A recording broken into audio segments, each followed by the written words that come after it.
तो पंडित जी ने जैसा कि जिक्र किया शुभ कार्य का, वो कौन से मांगलिक कार्य हैं जो आज के दिन किए जा सकते हैं? क्योंकि लोगों के मन में ये रहता है कि खरीदारी करना बहुत महत्वपूर्ण है, लेकिन आज के दिन कुछ मांगलिक कार्य हैं वो भी जरूर किए जाते हैं। आइए पंडित जी से जान लेते हैं। तो पंडित जी, आज के दिन के मांगलिक कार्य क्या क्या कर सकते हैं लोग खरीदारी के साथ? देखो, ये है अबूझ मुहूर्त विपनेश जी।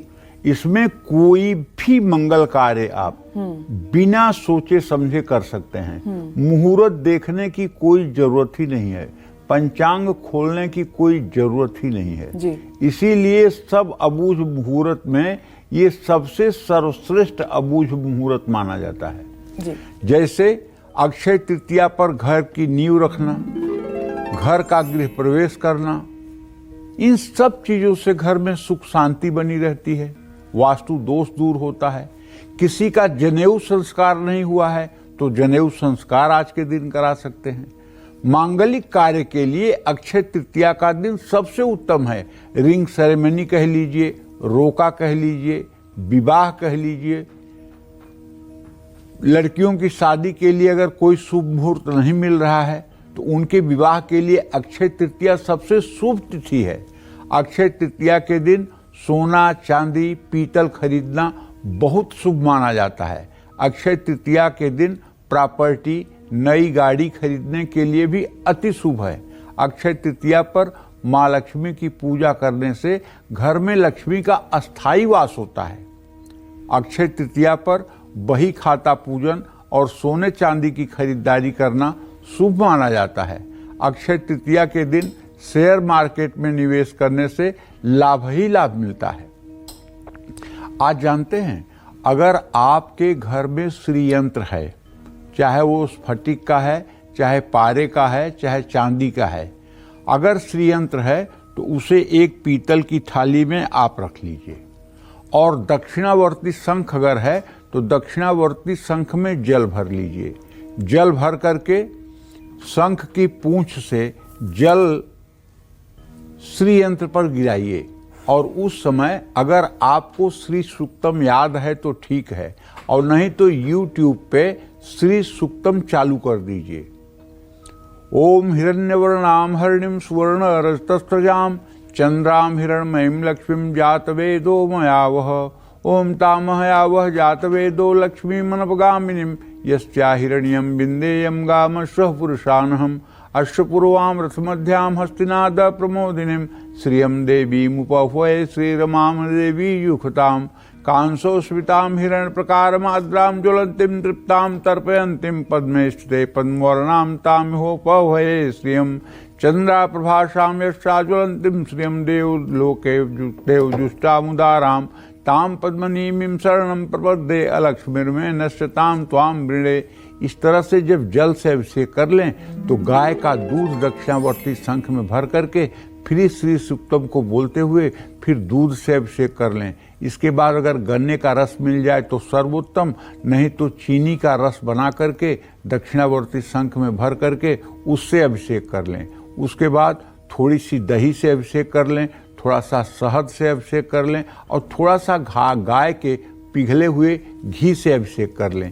इसके बाद शुद्ध जल से श्री यंत्र को स्नान करा करके और साफ कपड़े से पोंछ करके चांदी के सिंहासन पर लाल कपड़ा बिछा करके उस पे उन्हें स्थापित करें। कलावा पहनाएं, हल्दी, अक्षत, रोली, कुमकुम, सिंदूर, चंदन और धूप जलाएं, दीप जलाएं।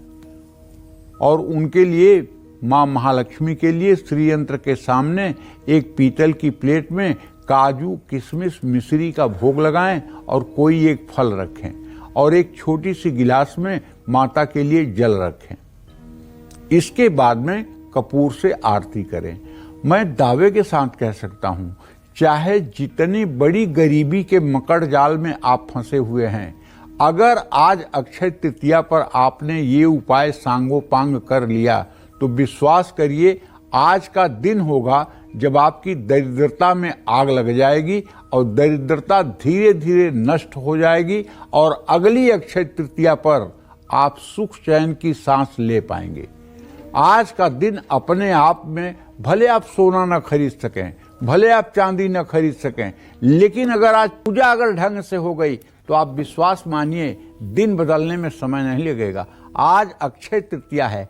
आज का किया हुआ महालक्ष्मी का अभिषेक ये आपके जीवन के लिए अक्षुण्ण फल देने वाला है। मध्यम पर्व में कहा गया है कि वैशाख मास के शुक्ल पक्षे तु तृतीयायाम तथैव च गंगा तोये नरः स्नात्वा मुच्यते सर्वकिल्यों से। आज के दिन गंगा में स्नान करने वाला व्यक्ति सभी पाप ताप से मुक्त हो जाता है। वैसे तो गंगा में कभी भी श्रद्धा से स्नान करने वाला पाप ताप से मुक्त हो जाता है, लेकिन अगर आप मुख्य पर्वों पर स्नान नहीं कर पा रहे हैं और आज अगर आप गंगा स्नान कर रहे हैं तो आप मान के चलिए कि सब प्रकार के पाप ताप से मुक्ति मिलेगी। वैशाख मास की तृतीया स्वाति नक्षत्र और माघ की तृतीया रोहिणी युक्त हो, आश्विन की तृतीया वृषभ राशि से युक्त हो, तो उसमें जो भी दान दिया जाता है वह अक्षय होता है। विशेष रूप से इनमें हविषान्य और मोदक देने से अधिक लाभ होता है। हविषान्य क्या है भाई? हविषान्य है जो यज्ञ कुंड में आप हवन सामग्री अगर तगर नागर मुथा कूट छणीला जटामासी सुगंधबाला देवदारू का चूरा चंदन भूरा जौ चावल चीनी ये जो चीजें आप मिला करके हवन करते हैं ये हविषान्य है।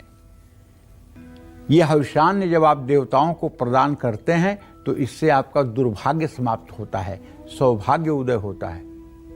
गुड़ और कपूर से युक्त जल दान करने की विद्वान पुरुष अधिक प्रशंसा करते हैं। वह मनुष्य ब्रह्मलोक में पूजित होता है।